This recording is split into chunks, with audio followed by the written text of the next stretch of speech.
Tantangan terbesar di era ini, saudara-saudara, adalah banyak orang sibuk membangun hidup di dunia maya, tapi lupa membangun hidup di dunia nyata. Sebagai hamba Tuhan, saya mau mengingatkan Bapak Ibu bahwa memang benar di era sekarang ini orang mencari uang lebih mudah di dunia maya. Iklan, konten, podcast, dan berbagai hal yang bisa dikreasikan di dunia maya. Tapi ingat Bapak Ibu, saudara-saudara, padi ditanam di dunia nyata. Saudara-saudara tidak bisa panen padi di dunia maya. Tidak bisa. Benar bahwa kita bisa mengupayakan hal-hal yang mendatangkan peningkatan ekonomi di dunia maya. Kalau jual bisa lewat sosial media, kita bisa melakukan itu lebih mudah di era ini. Tapi Bapak Ibu saudara-saudara, ikan hanya bisa ditangkap di dunia nyata, tidak bisa di dunia maya.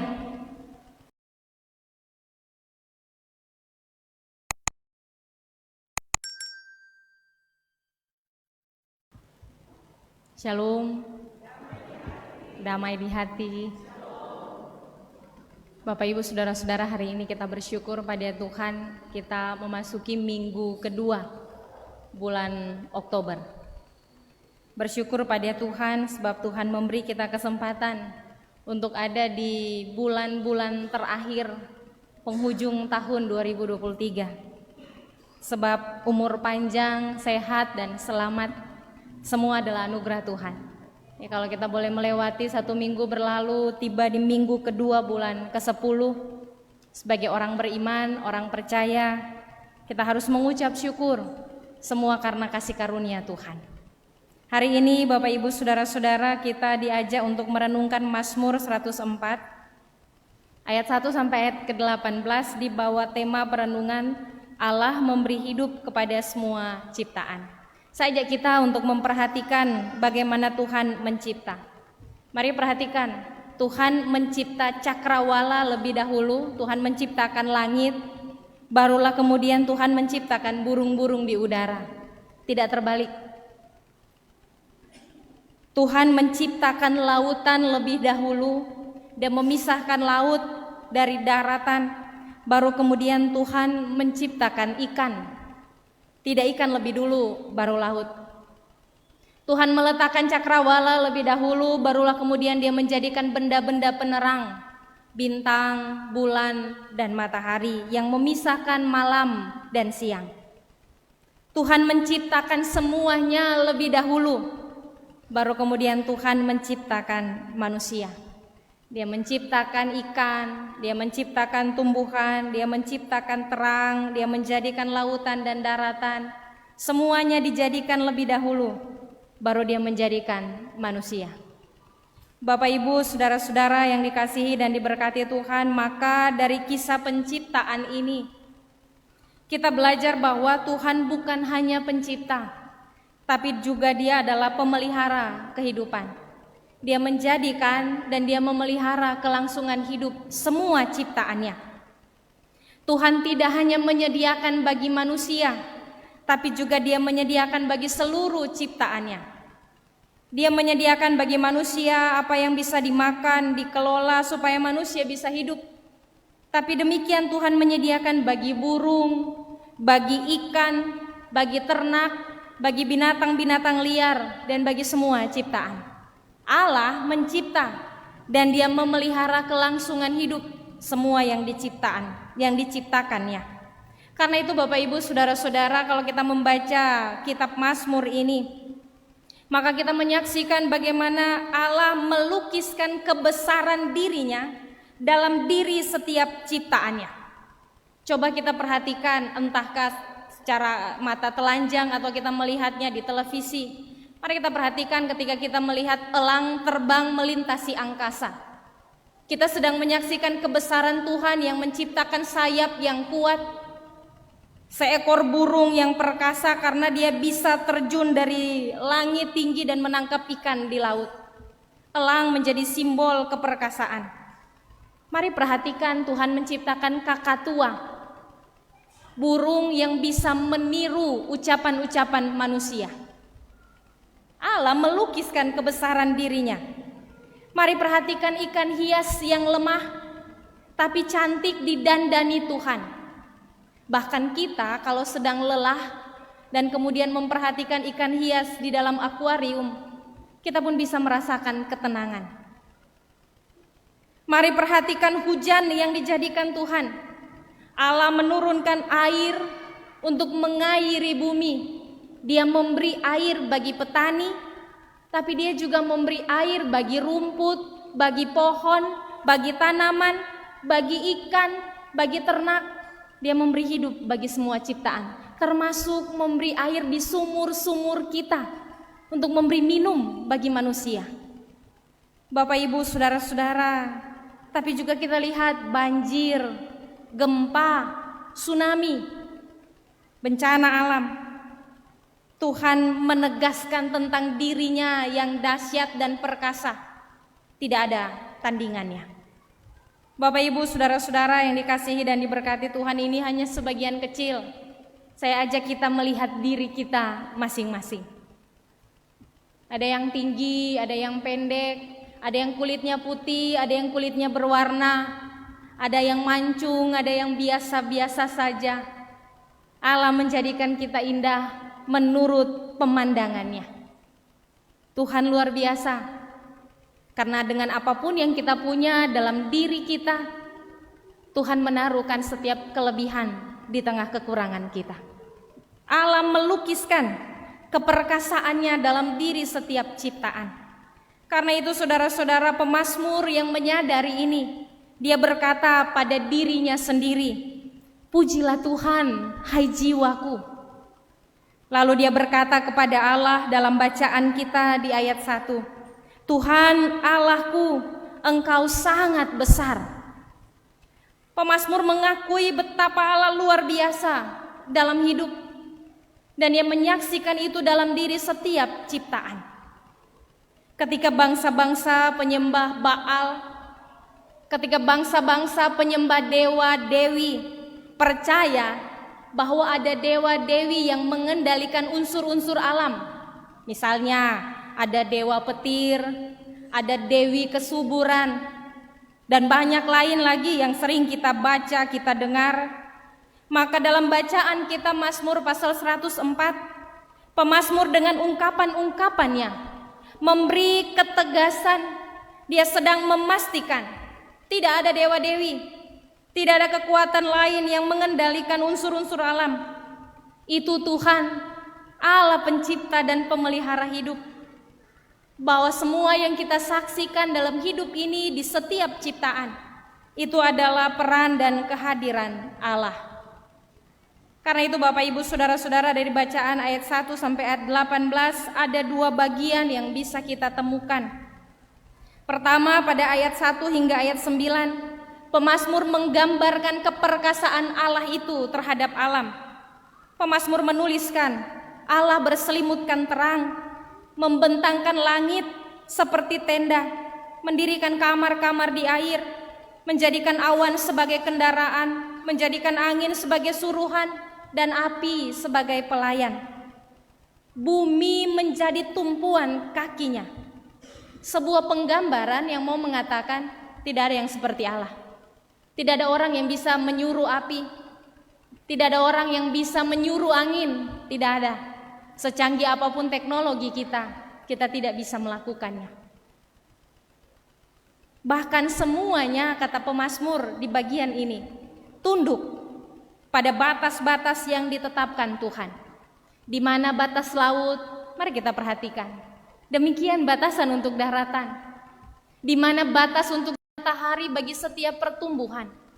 Bahkan kalau membaca bagian ini di ayat terakhir, pemazmur menuliskan, dia mengungkapkan bagaimana Allah menyediakan bagi pelanduk. Pelanduk ini binatang yang kecil dan sangat lemah. Bahkan yang paling kecil dan lemah sekalipun Tuhan menyediakan baginya.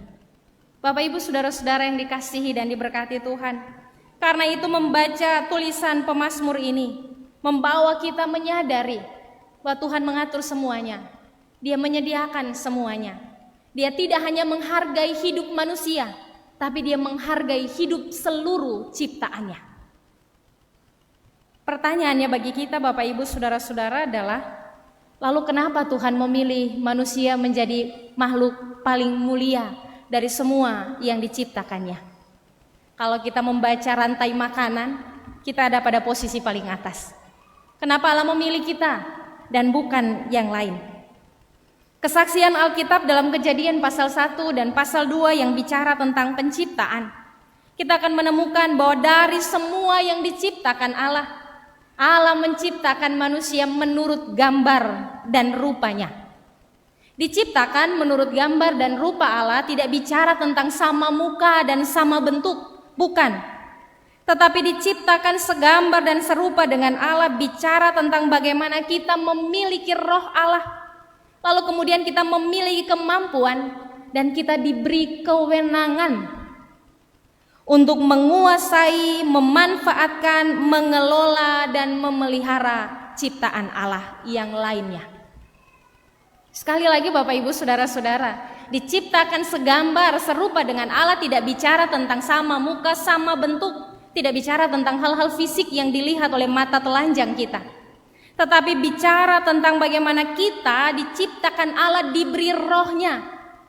Kejadian pasal 2 menegaskan manusia diciptakan dari tanah, lalu Allah memberi nafas, dia memberi rohnya pada kita. Sebab itu kita juga memiliki kemampuan, kita memiliki kuasa, kita memiliki kewenangan untuk memanfaatkan, untuk mengusahakan, untuk mengelola dan memelihara alam ciptaan Tuhan. Sebab itu Bapak Ibu Saudara-saudara, kita disebut makhluk paling mulia dari semua ciptaan yang lainnya. Sebab kita memiliki kesempatan untuk menikmati, memanfaatkan semua ciptaan Tuhan yang lain, tapi juga diberi tugas untuk merawat, memelihara, mengelola ciptaan Allah.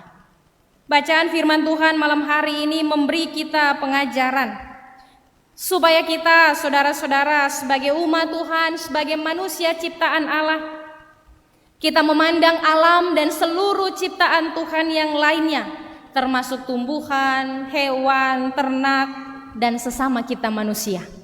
Kita memandang semua ciptaan Tuhan lainnya sebagai tanda kehadiran Allah dalam hidup kita. Sebab itu, kita tidak boleh bertindak sesuka hati, tidak boleh bertindak sewenang-wenang, tidak boleh bertindak yang jahat terhadap ciptaan Tuhan yang lainnya, terhadap alam ini, tapi juga terhadap sesama kita manusia. Sebaliknya Bapak Ibu Saudara-saudara, dengan rasa hormat pada Tuhan, rasa kagum atas kebaikan Tuhan dan rasa hormat atas segala kebaikannya, maka kita akan memelihara alam ini, memanfaatkannya untuk kesejahteraan hidup kita, tetapi juga merawatnya, memeliharanya, melestarikannya. Karena kenapa Bapak Ibu Saudara-saudara? Karena seperti kita berhak hidup, demikian ciptaan yang lainnya juga memiliki hak untuk hidup. Sebagaimana kita berhak untuk menikmati, demikian ciptaan yang lainnya juga memiliki hak untuk menikmati. Sebagaimana kita memiliki hak, demikian juga ciptaan yang lainnya. Seperti kita butuh ruang untuk hidup, maka demikian juga burung, pohon, tanaman, hutan, hewan, air butuh ruangnya, butuh tempatnya. Maka kita tidak boleh hidup dengan egois. Kita tidak boleh hidup suka-suka hati untuk senang-senang sendiri, tanpa memikirkan alam, tanpa memikirkan ciptaan yang lainnya. Allah memakai alam ini untuk memelihara hidup kita, dan Tuhan mau memakai kita untuk memelihara hidup ciptaan yang lainnya di alam ini, di bumi ini. Tuhan mau supaya pohon berbuah untuk kita nikmati, tapi Tuhan mau juga kita hadir untuk merawat setiap tanaman, setiap pohon, supaya kita tidak banjir karena hutan gundul, supaya kita tidak longsor karena tidak ada lagi akar-akar yang menahan tanah. Tuhan memberi hujan, lalu kemudian tanah menyerapnya supaya ada air bagi kita. Tapi kalau daerah-daerah resapan air tidak ada lagi karena di mana-mana ada beton, maka banjir yang akan kita tuai. Bapak Ibu saudara-saudara, banyak kali kita menyaksikannya dalam hidup.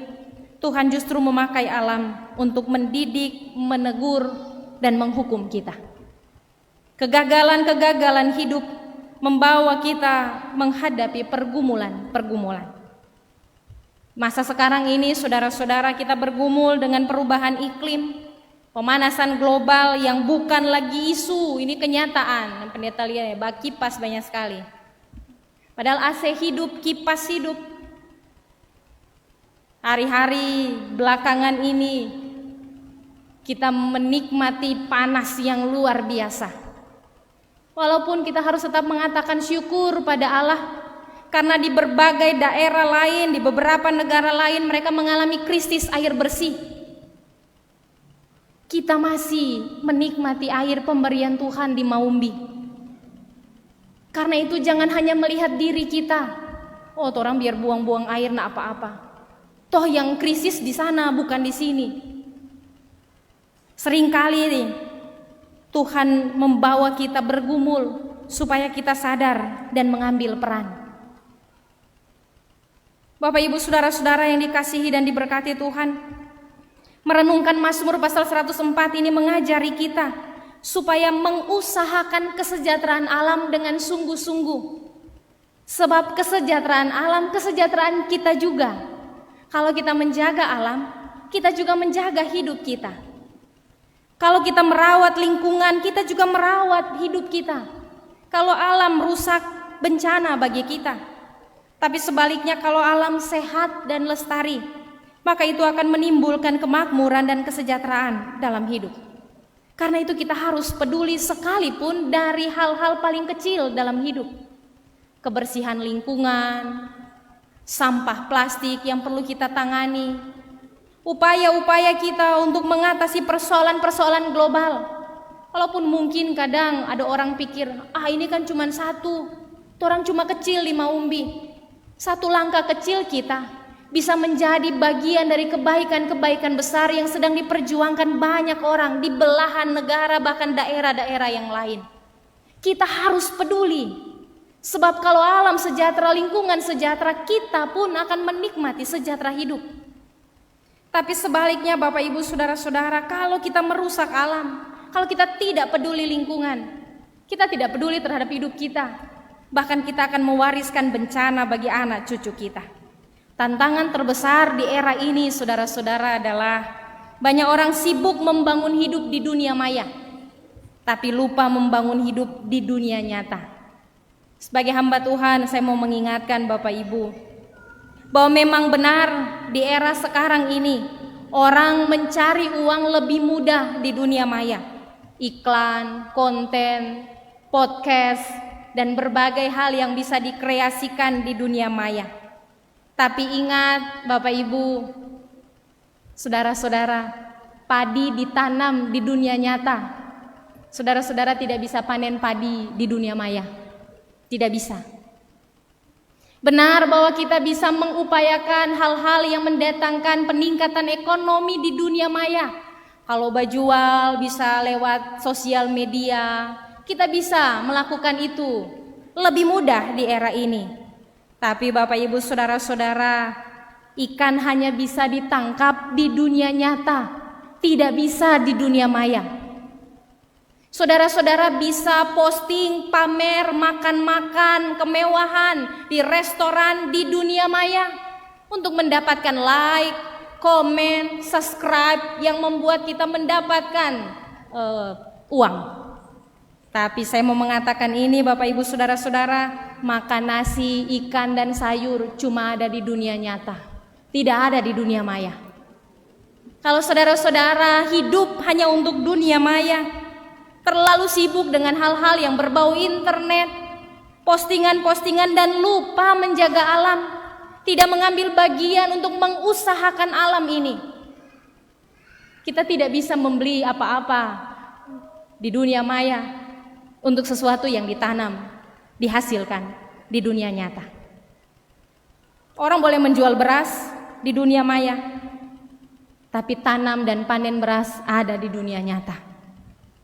Orang bisa jual makanan di dunia maya, tapi makan dan kenyang itu di dunia nyata. Kita harus peduli alam ini. Kita harus bergegas untuk membuka pola pikir kita. Sebab kita ada di masa-masa krisis pangan. Pemerintah menyerukan supaya masyarakat berubah kebiasaannya. Bahkan beberapa waktu yang lalu ada sempat viral kan di postingan, di berita-berita, kalau beras habis, masyarakat disuruh belajar makan ubi. Gereja ini oleh BPMS, Ketua BPMS Pendeta Hein Arina menyerukan supaya warga Gemimba tanam, warga Gemimba ternak. Kita punya masalah yang besar, dan karena itu warga gereja harus peduli. Kita harus memperhatikan lingkungan kita, mengusahakan apa yang ada di alam kita, sehingga segala sesuatu itu akan membawa sejahtera bagi diri kita sendiri. Bapak Ibu saudara-saudara yang dikasihi dan diberkati Tuhan, terlalu sibuk dengan penampilan di dunia maya sampai lupa menjalankan peran di dunia nyata hanya akan mencelakakan kita.